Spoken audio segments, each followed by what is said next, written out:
everyone, so in this video our group will briefly explain the transition from multiculturalism to post-multiculturalism based on the article by Godeska, Erkan and Kmek, and Tamar de Waal. First, what is multiculturalism? Multiculturalism is an approach that recognizes and respects culture, ethnic, and religious diversity within a society. It encourages governments to protect minority rights and allow different communities to preserve their cultural identities while enjoying equal opportunities. So, the main goal is to create an inclusive and society where diversity is seen as strength rather than a problem.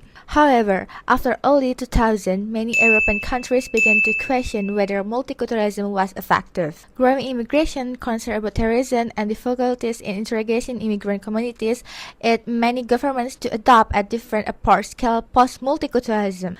Unlike multiculturalism, post-multiculturalism focused more on integration, national identity, social cohesion, and security. Government expects immigrants not only to maintain their own cultures but also to adopt to the values and norms of the host country. So, one example of post-multiculturalism is French ban wearing full face veils, such as the burqa and niqab in public spaces. The French government argued that the policy promotes public security, gender equality, and the values of the French Republic. However, many human rights organizations criticized the law because they believed it restricts religious freedom and disproportionately affect Muslim women.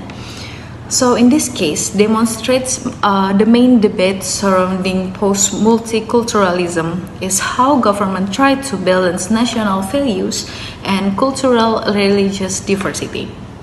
Tamar de Waal offers a different perspective on this issue.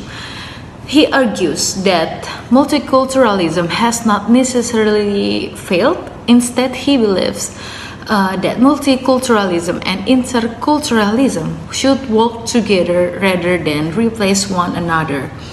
According to de Waal, multiculturalism focuses on protecting the rights of minority groups through law and public policies. Meanwhile, interculturalism emphasizes dialogue, interaction, and cooperation between different communities. And in his view, societies need both approaches. Government should continue protecting diversity while also encouraging people from different backgrounds to interact and build mutual understanding. So, in conclusion, multiculturalism aims to recognize and protect diversity, while post-multiculturalism focuses more on integration, national identity, and social cohesion. Although post-multiculturalism has become increasingly influential in many countries, scholars such as Tamar de Waal argue that diversity should not be abandoned.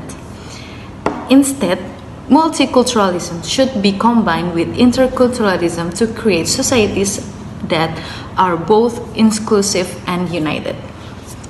Thank you for your attention.